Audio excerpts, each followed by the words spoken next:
Hello，我係 Josh 啊。咁打風就停咗一日賽啦。咁啊，等大家咧都有一個禮拜休息咧，咁都未嘗唔係好事嚟嘅。咁但係呢個禮拜日咧，咁啊出馬都幾多下嘅。嗱，好似啱啱出咗排位咁啦，咁我同個老友去咗飲下午茶啦。咁啊睇到個專欄咧，咁啊講起有個馬主，好似係和平波個馬主啊。咁阿蘇先生咧，佢就好中意研究 AI 嘅。咁啊，佢就研究緊咧點樣去用 AI 揀馬。嗱，咁佢嘅揀馬咧就唔係話去度馬嗰隻揀馬喎，即係例如咧係嗰啲馬主咧點樣去購買馬匹咁，即係點樣去因應翻適合香港嘅血統啊、健康啊、路程等等呢啲因素咧去選擇馬匹嘅。即係簡單啲嚟講咧，即係如果萬一呢個係可行嘅話咧，咁啊分分鐘嗰啲馬販咧咁啊連飯碗都不保嘅。咁究竟係咪真係咁簡單咧？嗱，咁另外啦。咁我知道咧，好多朋友咧而家咧都會用 AI 度馬嘅。咁呢個究竟係咪又係可行咧？喺呢條片咧都會同大家講下嘅。咁另外啦，咁當然有啦，9月28號嘅第一匹心水馬推介俾大家啦。Hello Marvin 啊，嗱嚟緊咧，我有個朋友咧會回流翻香港嘅，咁佢咧無論買波又好啦，或者買馬又好啦，通常咧都買幾萬蚊一場嘅。咁我亦都知道啦，我 Marvin 咧有個頻道，佢又同我講啦，喂，不如咧一齊玩下頻道咯喎。咁所以咧，我亦都開咗咧一個新頻道，新頻道個名咧就叫做咧 Marvin 大戶專線。不過咧，如果大家想睇到，例如係賽馬或者佢平日足智彩超過20000蚊以上嘅飛嘅話咧，記住做一樣嘢，就係要訂呢個頻道，同埋咧撳埋個鐘仔啦。因為咧喺呢個新頻道嗰度啦，只要係有真飛嘅影片咧，我都會咧好似個畫面咁樣 set 咗咧。訂閱咗個朋友先至咧係可以睇到嘅啫，咁所以咧大家如果想睇到呢啲飛嘅話咧，記住就要訂閱我呢個頻道同埋撳埋個鐘仔啦。喺呢個新頻道我都會持續上片嘅。嗱，咁啊先講下 AI 先啦。咁相信 AI 呢個字咧，咁啊大多數人聽到咧都怕怕嘅，因為咧其實 AI 咧真係可以取代到咧好多人手做緊嘅嘢嘅，即係影響咗好多工人啊、勞動人口嗰個飯碗嘅。嗱，即係而家嚟講咧，咁就有位馬主啦。即係和平波嗰位馬主蘇先生咧，咁啊就正值研究緊咧點樣去用 AI 揀馬，即係點樣去挑選一啲適合香港競賽嘅馬匹嘅。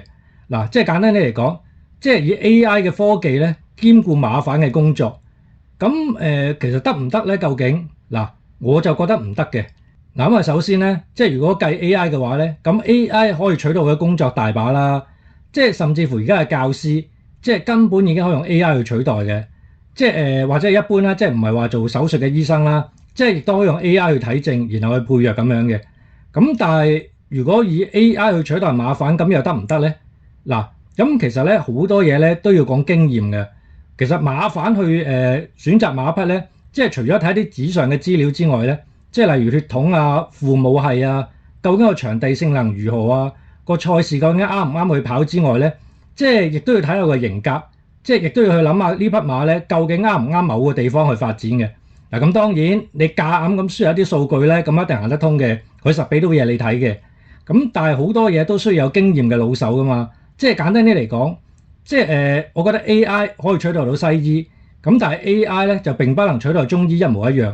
即係馬販咧就有少少似中醫嘅，即係一定要有翻咁上下經驗先得嘅，同埋眼光呢啲啦，甚至乎係需要運氣嘅。即係呢啲咧係好難喺滲入 AI 入邊嘅。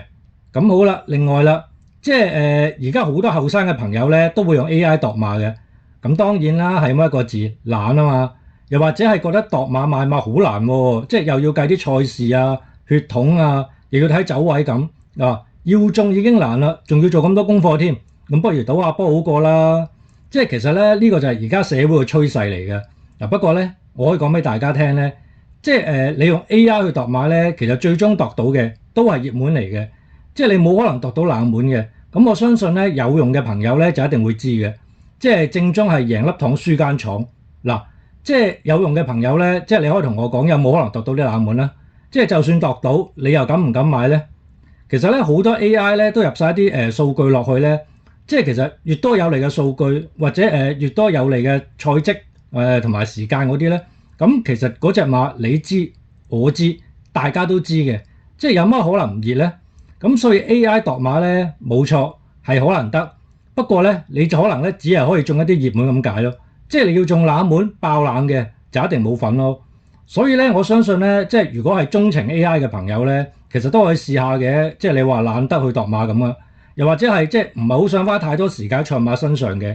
即係如果開熱門嗰日咧，我諗你會好有機會大中特中咯。咁但係如果嗰日成日都爆冷咧，即係爆一啲大冷嘅四重彩啊、3T 啊咁我相信咧未必有用 AI 嗰班朋友份咯。嗱，所以咧大家記住啦，即係如果你用翻人腦加 AI 咧，其實我覺得係相得益彰嘅。即係每一樣嘢係可以全靠 AI 可以取代嘅，即係甚至乎係馬圈啦，即係無論馬反好、度馬好，如果你純用 AI 嘅話咧，其實咧都會有一定嘅缺點嘅，即係未必行得通嘅。咁啊好啦，咁啊講完呢啲題外話，咁啊講翻心水馬推介啦。嗱，9月28號咧，我就有筆心水馬推介俾大家嘅。咁我揀咗場咧戲肉所在嘅，就係第8場3級賽1400米嘅慶典杯。咁啊呢場馬咧，其實咧有幾隻明星馬喺度嘅，即係包括1400米嘅紀錄保持者啦，6號嘅包裝天將啦。咁另外啦，仲有隻好多朋友都覺得咧，今年呢匹馬咧應該可以扶搖直上嘅，甚至乎咧可以進軍國際賽嘅8號竹園。嗱呢匹馬咧，無論試閘啊、神操啊嗰啲咧都非常之勇嘅。咁另外啦，咁亦都有匹就係我比較中意嘅，就係呢匹12號嘅光年魅力。嗱呢匹光年魅力咧，咁雖則喺呢度嚟講咧，即係嗰個明星風範咧就未必及6號嘅包裝天將啦，同埋8號嘅竹園嘅。咁但係光年魅力咧，其實上個馬季有2場賽事咧，都證明到佢咧其實係非常之超級嘅。尤其是係7月1號嗰場啦。嗱咁啊7月1號嗰場馬咧，咁其實潘頓咧一出閘咧就喺後邊㗎啦。其實我都以為佢有機會玩嘢㗎啦。咁啊2倍馬孭129磅。嗱咁但係要記住喎。嗰日咧係全日咧完全不理後追嘅，即係光年魅力咧竟然咧可以去到最尾咧，從大外檔咧一衝而過。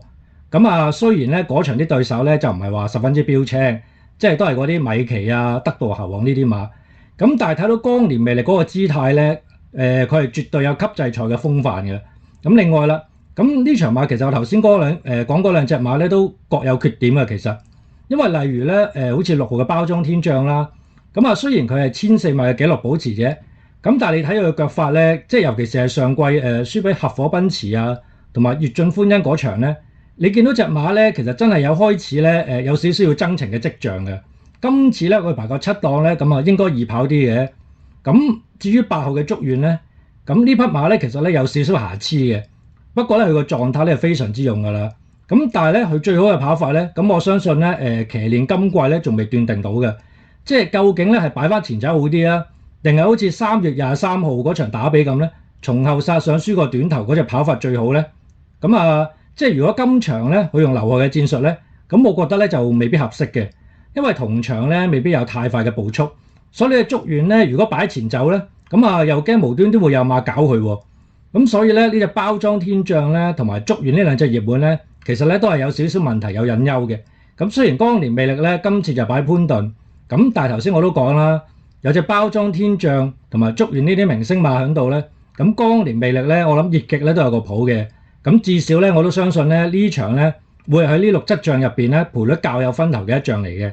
咁所以我覺得咧呢個12號嘅光年魅力咧，即係大家咧可以買去走1、2位，即係無論做3重彩啊、4重彩膽咧都未嘗不可嘅。